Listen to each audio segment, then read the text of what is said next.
Bonjour à vous et bienvenue dans cette nouvelle vidéo. Pourquoi je ne suis plus dans la lumière? Tout simplement parce que se considérer comme faisant partie uniquement de la lumière est, comme je viens de le dire, prendre parti et donc c'est toujours être dans des croyances duelles, donc être dans la dualité. Et depuis plusieurs années maintenant, après être passé effectivement par un côté de dualité où je ne souhaitais que être dans la lumière, que me rapprocher et interagir qu'avec les êtres de la lumière, sauf que je me suis aperçu qu'on avait tous une part d'ombre et qu'il faut non seulement l'accepter, mais en plus travailler avec, faire la paix avec, afin de pouvoir l'unifier à notre part de lumière. Et là, on atteint un stade qui est appelé l'unité. Et avec cette prise de conscience-là, cet état de conscience, cet état d'être de l'unité, on a beaucoup plus de recul sur les mécanismes qui régissent notre vie et notre évolution.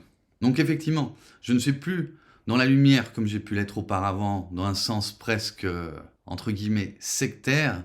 Maintenant, au contraire, avec une vision plus universelle des choses, je comprends quels sont les rôles de l'ombre et de la lumière dans le processus d'évolution de l'humain, afin de lui permettre de s'élever au-dessus de la dualité pour atteindre l'unité.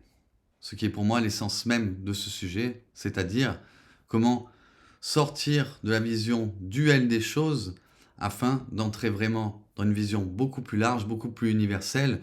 On comprend qu'on n'est pas qu'au service de la lumière ou des êtres lumineux, qu'on est au service du plan divin et que le Dieu Père Mère Créateur, duquel nous sommes tous les enfants, qu'on soit dans l'ombre ou dans la lumière, lui, il aime tous ses enfants.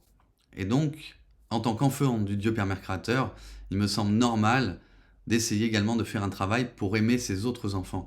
Et si nous avons des peurs, si nous avons des blocages ou des a priori sur les autres êtres, qu'ils soient dans l'ombre ou dans la lumière, c'est tout simplement dû à d'anciens traumatismes, probablement d'ordre karmique, que ce soit du karma personnel, transgénérationnel ou même collectif, qui nous a programmés dans ce sens. Il nous a programmés pour avoir peur des êtres qui sont différents, des êtres qui semblent être dans l'ombre, des êtres qui semblent être négatifs. Alors je ne dis pas qu'il n'y a pas d'êtres négatifs. Effectivement, il y a des polarités. Chacun doit jouer son rôle. Mais il y a une logique à comprendre par rapport à cette polarité, dans le sens que si le Dieu Père Mère Créateur a permis que cela existe dans son système, c'est qu'il y a un but supérieur qui, à travers la dualité, permet à l'humain, en étant tantôt en contact avec les polarités de l'ombre, tantôt en contact avec la lumière, va lui permettre quelque part de transcender les deux afin de s'élever au-dessus pour atteindre enfin l'unité, qui évidemment est au-dessus de l'ombre et de la lumière. Comme je l'ai dit souvent, un être qui est dans l'unité ne peut plus être déstabilisé par des êtres qui soient incarnés ou non, qui sont uniquement dans la lumière ou uniquement dans l'ombre. Peu importe, l'unité qui fait appel à ces deux énergies est au-dessus de la dualité qui fait appel tantôt à l'une, tantôt à l'autre.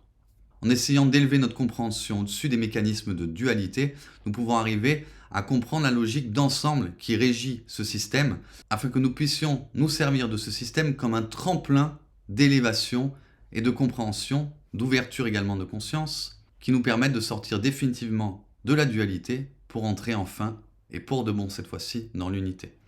J'espère que cette vidéo vous aura intéressé, même si c'est un sujet complexe et dont je suis loin d'avoir encore fait le tour. Je vous souhaite une belle journée ou une belle soirée et je vous dis à bientôt. Et d'ici là, n'oubliez pas de rayonner.